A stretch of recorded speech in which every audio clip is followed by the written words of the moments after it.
आयो सिखावन को जोग मथुरा ते तो पे कूदो वियोग के बचन बतराओ ना।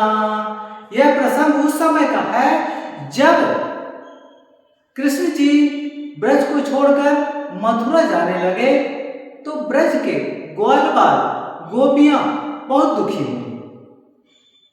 उनके दुख को देख करके और कृष्ण जी समझाते हैं कि आप दुखी ना हो, मैं जल्दी ही मथुरा से लौट आऊंगा। परंतु वो कभी लौटे ही नहीं। बहुत दिन के बाद में उन्होंने अपने प्रिय सखा उद्धव को दुखी गोपियों को समझाने के लिए ब्रज में भेजते हैं। उद्धव बड़े विद्वान थे, उन्हें निराकार ईश्वर का ज्ञान था, योग साधना जानते थे। इसलिए कृष्ण जी ने उद्धव को समझाने के लिए गोपियों के पास ब्रज भेजा।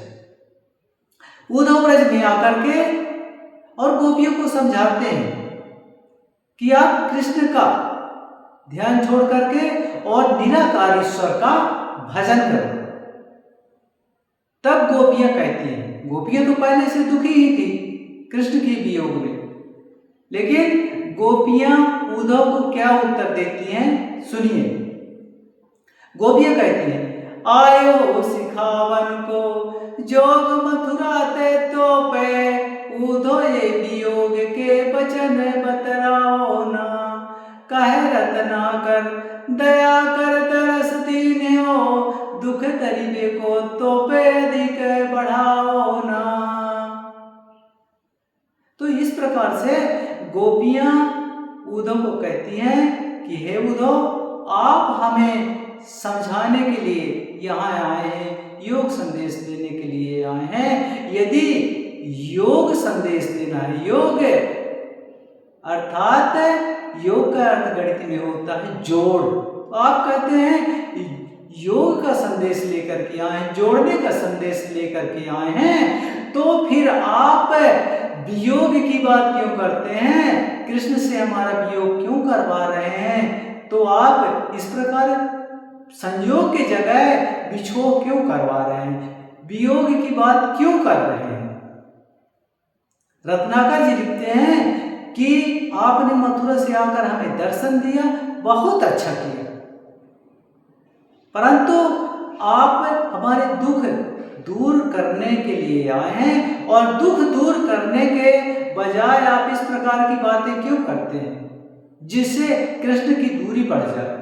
यदि आप हमारे दुख को दूर नहीं कर सकते हैं तो कृपा करके हमारे दुख को और तो न बढ़ाइए।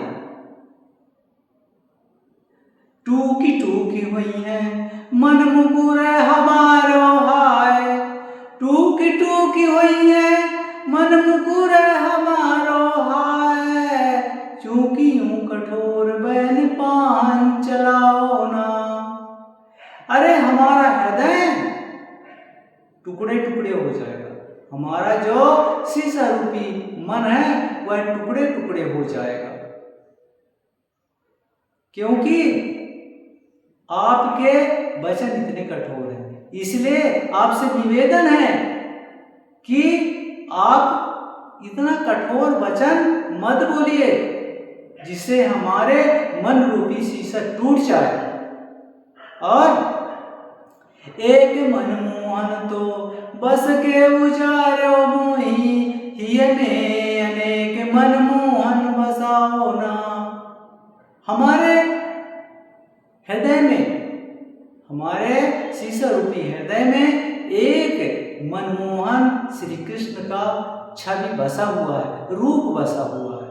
यदि आपके कठोर वचन से हमारा मन रूपी हृदय टूट जाएगा, टुकड़ा टुकड़ा हो जाएगा, तो उसमें अनेक मनमोहन की मूर्ति, मनमोहन की छवि अंकित हो जाएगी। इसलिए